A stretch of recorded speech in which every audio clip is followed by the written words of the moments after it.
Hello. కానమూకు కథావచనం మోహనవచనం పరిజ్ఞాన హితబాండం నిత్య చదువరి శ్రోతలకు ఆహ్వానం. నమస్కారం.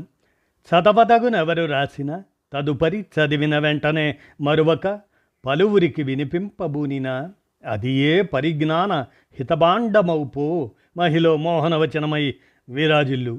పరిజ్ఞాన హితబాండం లక్ష్యం ప్రతివారీ సమాచార హక్కు. ఆస్ఫూర్తితోనే ఇప్పుడు శంకరంబాడి సుందరాచారి 48వ వర్ధంతి స్మరణ ఏప్రిల్ 8. ఈ సందర్భంగా మన కానమూకు కథావచన శ్రోతలకు మీ కానమూకు స్వరంలో శంకరంబాడి సుందరాచారి 48వ వర్ధంతి స్మరణగా ఆ అంశాన్ని ఇప్పుడు వినిపిస్తాను, వినండి. శంకరంబాడి సుందరాచారి 48వ వర్ధంతి స్మరణ. ఇక వినండి. తెలుగు రచయితల్లో శంకరంబాడి సుందరాచారి వారికి ఒక ప్రత్యేక స్థానం ఉంది.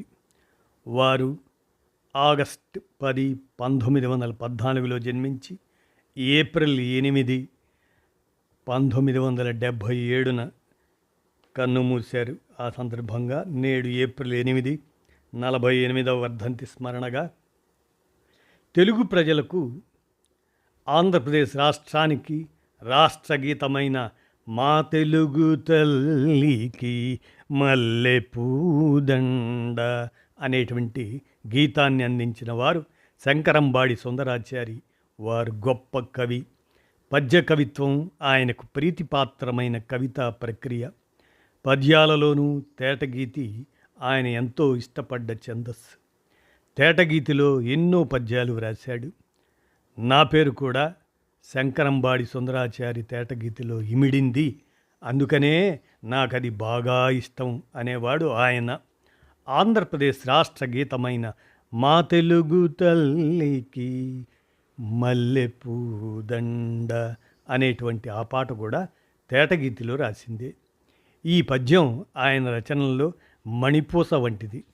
రాష్ట్ర చారిత్రక సాంస్కృతిక వారసత్వాన్ని రమ్యంగా వర్ణించిన 4 పద్యాలు అవి. ఆంధ్రప్రదేశ్ ప్రభుత్వం ఆ గీతాన్ని రాష్ట్రగీతంగా గుర్తించి గౌరవించింది. మహాత్మా గాంధీ హత్య జరిగినప్పుడు ఆవేదన చెంది బలిదానం అనే కావ్యం రాశాడు శంకరంబాడి. ఆ పద్యాలను పాఠశాలలో పిల్లలకు ఆయనే చదివి వినిపించేవారు.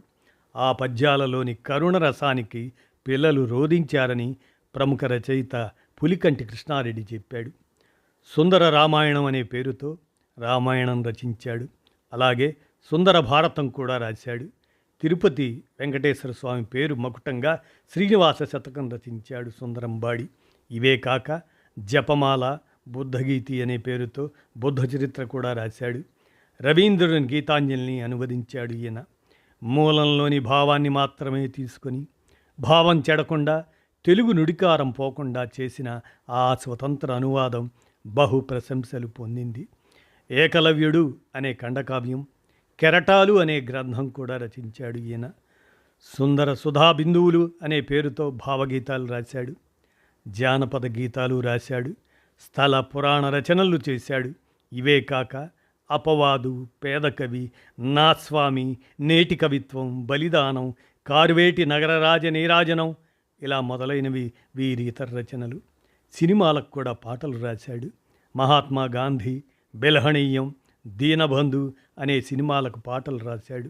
దీనబంధు సినిమాలో నటించాడు కూడా. సుందరాచారి మా తెలుగు తల్లికి గీతాన్ని 1942లో దీనబంధు సినిమా కోసం రచించాడు.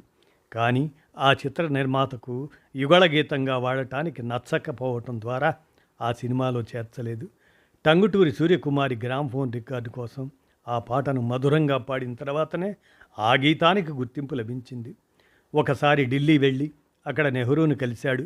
తాను రచించిన బుద్ధ చరిత్రలోని ఒక పద్యాన్ని ఇంగ్లీష్లోకి అనువదించి ఆయనకు వినిపించాడు సుందరంబాడి. నెహ్రూ ముగ్ధుడై ఆయన్ని మెచ్చుకొని 500 రూపాయలు బహుకరించాడు. ప్రేమించి పెళ్లి చేసుకున్న భార్య వేదమ్మాళ్ మనోవ్యాధిగ్రస్తురాలైన కారణంగా ఆయన వేదన చెంది జీవిత చరమాంకంలో ఒక రకమైన నిర్లిప్త జీవితం గడిపాడు. తాగుడుకు అలవాటు పడ్డాడు. సుందరాచారి 1977 ఏప్రిల్ 8న తిరుపతి గంగొండ్ర మండపం వీధిలో నివాసమంటున్న ఇంట్లో మరణించాడు. ఆయన వర్ధంతి సందర్భంగా తెలుగు వారంగా మనందరం నివాళులర్పిస్తూ శంకరంబాడి సుందరాచారి 48వ వర్ధంతి స్మరణను మనం ఈ సందర్భంగా మన కానమోకు కథావచన శ్రోతలకు ఈ అంశాన్ని వినిపించాను. విన్నారుగా. ధన్యవాదాలు.